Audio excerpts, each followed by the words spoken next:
Scandinavian mythology is not just a collection of old stories. It is an epic in which cosmogony, heroism, loyalty, and betrayal are intertwined. These legends were the foundation of the culture and worldview of the Nordic peoples, inspiring warriors, priests, and skalds. They were passed down by word of mouth and later recorded in the Elder Edda and the Younger Edda, two of our greatest sources of information about the beliefs of the ancient Scandinavians. Mythology reflected the Viking spirit, rugged, resilient, and yet full of dreams of immortality and glory. Today, we will delve into its origins and explore how, according to myths, the world, the gods, and everything around us came to be. Primordial chaos and the creation of the world. In the beginning, there was no earth, sea, or sky. Only the gaping abyss of Ginnungagap stretched between two worlds. The icy Niflheim and the fiery Muspelheim. From the north came the deadly cold, from the south the searing flames. Their meeting gave rise to the melting ice drops from which the first life form was born, the birth of the giants. From the primordial chaos, the giant Ymir appeared. He became the progenitor of all the Jotuns, the ice giants. When Ymir slept, the first giants, a man and a woman, emerged from his armpits, and a third giant grew from his feet. Ymir fed on the milk of the giant cow Odumla, who herself fed on salt, licked petrified blocks. From this ice she released Buri, the first of the gods. Buri gave birth to a son, Bora, who married the giantess Bestla. 3 sons were born to them, Odin, Vili, and Vi. The appearance of the first gods, Odin, Vili, and Ve, realized that Ymir was dangerous. His body was consuming all living things, and his descendants threatened the world. The brothers killed Ymir, and from his blood formed rivers and seas, from his flesh formed the earth, from his bones formed mountains, from his hair formed forests, and from his skull they covered the world, forming the sky. Sparks from Muspelheim became stars, the creation of the world from the body of Ymir. The world was created by a great sacrifice. The earth lies on Ymir's flesh, the mountains are his bones, the oceans are his blood, the forests and grass are his hair, and the clouds are his breath. 4 dwarves, Nordri, Sudri, Austri, and Vestri, support the firmament. The sun, moon, and stars were created from sparks of fire, and they move across the sky thanks to 2 goddesses, the sun, Sol, and the moon, Mani, who are chased by the wolves, Skoll and Hati. Yggdrasil and the 9 worlds. Yggdrasil, the world tree, stands at the center of the universe.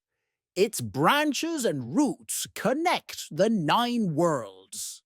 Asgard, the abode of the Aesir gods.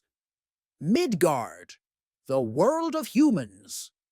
Jotunheim, the kingdom of giants. Vanaheim is the home of the Vangods. Alfheim, the world of the light elves. Svartalfheim is the world of the dark elves. Niflheim, the world of ice and mist. Muspelheim is the world of fire. Hell is the world of the dead. At the roots of Yggdrasil lie 3 wells, Erd, the well of fate, Mimira, the well of wisdom, and Hvergelmir, the source of all rivers. Gods of Scandinavia. Odin is the supreme god. Odin, the eldest of the gods, is the deity of wisdom, war, and magic. His character is complex. He is a traveler to other worlds, the Volodar of runes and wisdom. His sacrifice when he gave up his eye to gain knowledge in the well of Mimir symbolizes the quest for greater understanding. He is also a warrior, ready to fight for Asgard. His main attributes are his spear Gungnir, which never misses, and his chair in Hlidskialf, from which he watches over all worlds. His raven companions Hugin and Munin symbolize his knowledge, and his wolves Geri and Freki symbolize his strength and protection. Odin was married to Frigga, the goddess of love and motherhood, but also had numerous loves and children. One of his most famous children is Thor, the god of thunder. He also has a son Vali, who became known as the avenger of Baldur's death. Wisdom and sacrifices. Odin is the god of wisdom and knowledge, but his wisdom is not given easily. To gain a deep understanding of the runes, Odin made a terrible sacrifice. He pierced himself with his spear Gungnir and hung for 9 days and nights on the world tree Yggdrasil, without food or water, to comprehend the secrets of the runes. This sacrifice symbolizes the pursuit of knowledge, which requires great effort and willingness to sacrifice oneself to achieve a high goal. Odin also gave up one eye to drink from the well of wisdom, belonging to the wise Mimir. This sacrifice made him even more powerful, but he also paid for it with a heavy loss. He lost one eye, which made his image even more tragic. Odin and role in mythology. Odin is the god of war and wisdom, but also the god of divination, magic, and whispering wind. He was known as a skilled magician and used numerous sorcery practices, such as seed, a type of magic involving predictions and manipulation of fate. Odin was the originator of rituals dedicated to magic and divination, and all of his actions were aimed at preparing for Ragnarok, the end of the world where all the gods and their enemies would collide in an epic battle. Odin and Valhalla. One of the most famous aspects of Odin is his connection to Valhalla, the majestic palace where he receives heroic warriors who have died in battle. These warriors, called Valkyries, serve Odin in Valhalla, and they are conducted into the realm after their death. Valhalla becomes their eternal resting place where they can prepare for the final battle, Ragnarok. The warriors in Valhalla do not just rest, but fight every day, and their wounds are healed at night so that they are ready for the final battle. One of the most famous episodes involving Odin and his choice of warriors for Valhalla is his role in the death of Baldr, Odin's son. Baldur was a favorite son, and his death was a great sorrow to the gods. According to myth, Odin even tried to prevent his death by sending his son Hodr to kill Baldur, which led to tragic consequences for all the gods and the world at large. Odin and his suite. Odin is surrounded by many creatures that serve him or help him in his travels and endeavors. The most famous are the 2 ravens, Hugin, thought, and Munin, memory. These ravens fly around the world gathering information and returning to Odin with news of all events in the 9 worlds. These birds can be considered symbols of wisdom and omnipresence. In addition, Odin has two wolves, Geri and Frigga, who accompany him on his geese travels. Unlike ravens, wolves symbolize strength, animal nature, and power. Odin is also often depicted on his throne, Hlidskjalf, from which he can observe what is happening in each of the 9 worlds. This seat allows him to see and hear everything that happens, which gives him power over the fates of the world and its creatures. Thor is the god of thunder. Thor, son of Odin, is the embodiment of strength and protection. He is the protector of gods and men from giants. His hammer Mjolnir is not only a weapon, but also a symbol of power. Thor always defeats his enemies, and his hammer always returns to his hand. With the help of Njord's belt and Jarngriper's iron gauntlets, Thor becomes even stronger. He always stands guard, protecting Asgard from the forces of chaos. Loki is the god of deception. Loki is cunning, deceitful, able to change guises and manipulate others. He is a dual figure, sometimes an ally, sometimes an enemy of the gods. His actions often lead to catastrophic consequences. For example, he becomes the cause of Baldur's death. He is also the father of monsters such as the wolf Fenrir, the world serpent Jormungand, and the goddess of the dead Hel. Loki has his own motives and acts according to his own rules. Baldur is the god of light and purity. Baldur, the favorite of all the gods, represents light, beauty, and purity. His death was the tragedy of Asgard, as it heralded the coming of Ragnarok. The murder of Baldur, who was executed by his brother Hod, having succumbed to Loki's manipulations, was one of the worst losses for the gods. Frigg, wife of Odin, goddess of the home. Frigg is a mother and wife, a goddess who personifies family comfort and maternal care. She knows the fate of everyone, but keeps silent about it, so as not to influence the outcome of events. Thor is the god of justice. Thor is a symbol of justice and courage. He willingly gave his hand to the wolf Fenrir so that he would not harm Asgard. This sacrifice shows his willingness to put the public interest above his own. Heimdall, guardian of the Bifrost Bridge.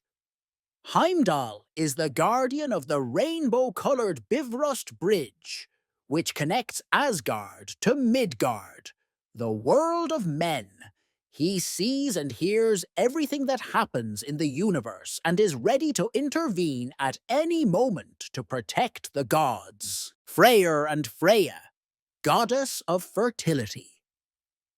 Freyr and Freya are the children of Njord, gods associated with fertility and magic. Freya is the goddess of love and beauty, and her brother Freyr is the god of harvest and prosperity.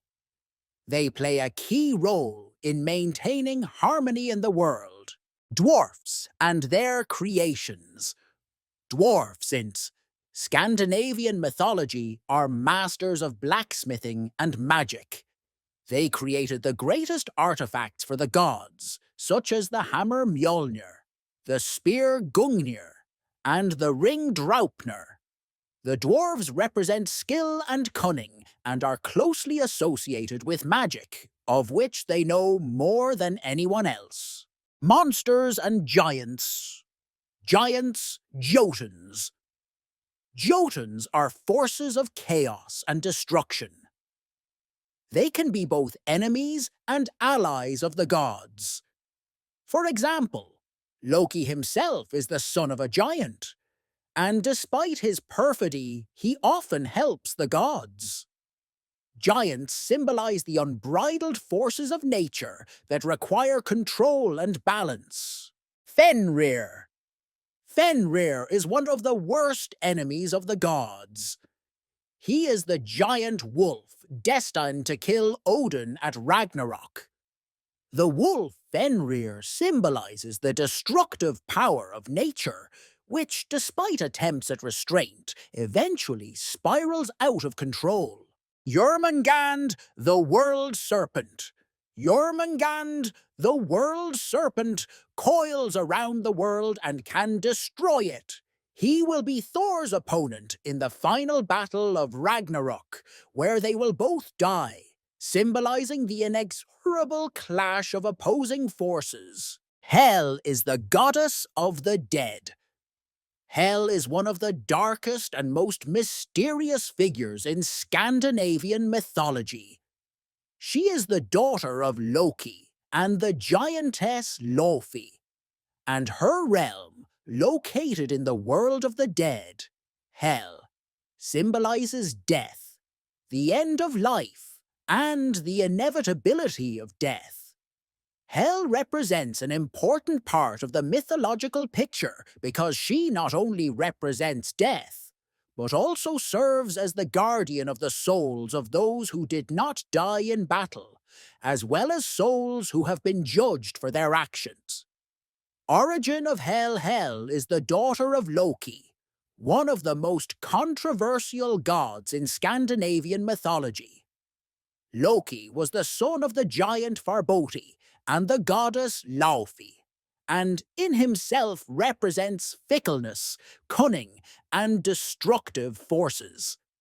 When Loki became Hel's father, his daughter inherited the same unusual and dark traits. Hel was neither fully human nor fully divine. She became a kind of in-between figure, representing death and the end of all living things. Hel was born as a monstrous creature, with half her body like a human and half like a dead man. Her body was black and decayed, with burns and wounds. This appearance was symbolic of her connection to the world of the dead and her role as Lord of all the dead who did not die in battle or were not chosen for Valhalla. Kingdom of Hel. Helheim. The Kingdom of Hel, which goes by the name Helheim, was the place where the souls of those who did not die in battle went. According to mythology, there are several paths to get to Hel. People who died a peaceful death, from illness or old age, went there. Unlike those who died in battle and go to Valhalla, or those chosen by the goddess Freya for Folkwanger, they ended up in the realm of Hel. Helheim is a dark and cold place, often described as a subterranean realm lying in the dark and frosty Niflheim, a world of ice and mist. There is no warmth here, and eternal darkness and winter cold reigns. Hel rules this realm with an iron grip, but unlike the image of a cruel and evil ruler, she does not seem particularly aggressive. She is only a guide, not actively intervening in the fate of souls, but only waiting for them to enter her world. The role of Hel in myths in mythology. Hel is often associated with fate and the inevitability of death. She does not know tyranny, but she does not show mercy either. She simply fulfills her role as the guardian of the dead. However, she also plays an important role in the myth of Fenrir. When Fenrir, the wolf, was captured by the gods and bound on Mount Lokastadir, his son, Hati, prophesied that he would kill Loki at the end of the world. The myths also state that Hel, as Loki's daughter, will play an important role in Ragnarok. For at that point, a great battle will lead to the fall of the gods and the release of her fathers. In the finale of this apocalypse, Hel will rule over death. But she will have not only murder on her hands, but also liberation. Ragnarok. At the end of the world, Hel will fight on the side of giants and monsters. She will bring her dead with her and lead an army of the dead against the gods in Ragnarok. Although she plays no active role in the battle, her role as guardian of the dead and witness to the destruction of the world is extremely important. Hel will be ready to receive the souls of the dead after the battle. The image of Hel. The image of Hel in Scandinavian mythology causes ambiguous feelings. On the one hand, she symbolizes death and destruction. On the other hand, a more calm, fatalistic view of death as an inevitable phenomenon. She rules over a realm that is filled with people who are not worthy of Valhalla, but is not evil. The place is more of a stage of existence rather than a punishment. Her role in the myths also reflects the importance of death as part of life and preparation for the inevitable finale, which represents a philosophical component of the Scandinavian worldview. Hel is not only the goddess of death, but also a symbol that even in the darkest aspects of the world there is room for order and justice. Ragnarok, the fate of the gods, and the end of the world. Ragnarok is the end of the world in Scandinavian mythology, a great prophecy that the world will be destroyed in a final battle. Giants and monsters will go to war against the gods. The wolves. Fenrir and Hati will devour the sun and moon. Surtr, the god of fire, will burn the world. Many important gods will die in this battle, including Odin, Thor, Loki, Baldur, and others. However, despite the destruction, Ragnarok will not be the final end. Mythology states that after the end of the world, there will be rebirth. The rebirth of the world. After the destruction of the world, a new world will rise from the ashes. Liv and Niflheim, the two surviving humans, will give rise to a new race of humans. Baldur, returning from Hel, will rule this new world, where harmony and peace will once again reign. This symbolizes the cyclical nature of life, where even at the end there is always hope for rebirth and a new start. Thus, Scandinavian mythology is not just a set of myths, but a philosophy that reflects ideas about the world, man and his place in nature. It teaches that even in the darkest moments, there is hope for a bright future.